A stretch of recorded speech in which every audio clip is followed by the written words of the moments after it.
Aksi bom bunuh diri yang terjadi di Surabaya membuat revisi Undang-Undang Anti Terorisme yang telah dibahas 2 tahun lamanya menjadi sorotan. Sejumlah pihak masih berseberangan mengenai definisi terorisme hingga keterlibatan TNI dalam penanganan aksi teror. Teror bom kembali menyeruak, memecah keheningan pagi. Sel-sel terorisme yang seolah diam sejak tragedi bom Tamrin terlihat membara. Pendekatan secara perlahan yang dilakukan Densus 88 dianggap tidak mampu meluluhkan teroris. Itu positif, negatif itu ada. Tergantung kita melihatnya. Kalau dari segi HAM-nya itu ya 100 plus. Tapi dari segi operasional, teknik penindakan ini melawan teror itu bisa negatif. Ketegasan pemerintah dalam menangani terorisme sebagai kejahatan luar biasa sangat dinantikan.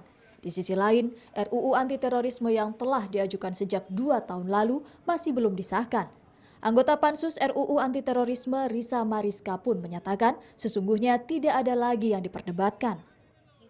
Harapannya saya yang terbaik bagi negara dan itu ada keputusannya di Presiden. Tentu kita akan hormati setiap keputusan Presiden apapun itu dengan harapan inilah yang terbaik. Tapi saya sebagai anggota Pansus tentu akan berjuang dan bekerja secara maksimal lah untuk RUU ini. Berlarutnya pembahasan perubahan Undang-Undang Nomor 15 Tahun 2003 tentang terorisme ini membuat Presiden Joko Widodo menyatakan akan mengeluarkan peraturan pemerintah pengganti undang-undang atau Perpu. Menurut mantan Kepala BNPT Ansyad Bay, Perpu justru dianggap sebagai jalan yang lebih baik bagi penanganan teroris yang kembali masuk ke Indonesia setelah menjalani pelatihan di Suriah. Kalau saran saya malah Perpu segera aja itu turun. Biar diangkat nanti jadi undang-undang. Mumpung lagi diskusi di sana. Terutama khusus ya, Perpu khusus untuk yang dari Suriah. Yang selama ini sangat riskan sekali. Dengan militansi yang begitu besar, siap untuk mati bahkan sekeluarga, seanak-anaknya.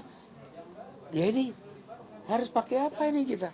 Alotnya pembahasan perubahan undang-undang ini juga terjadi akibat perdebatan 7 pasal, termasuk definisi hingga penyadapan.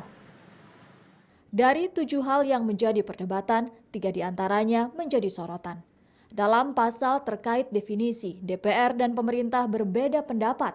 DPR ingin memasukkan unsur politik dalam definisi terorisme, sedangkan pemerintah memandang tak perlu kata politik karena perbuatan menebar teror dipandang sudah bermuatan politis dan teror secara masif harus segera ditindak.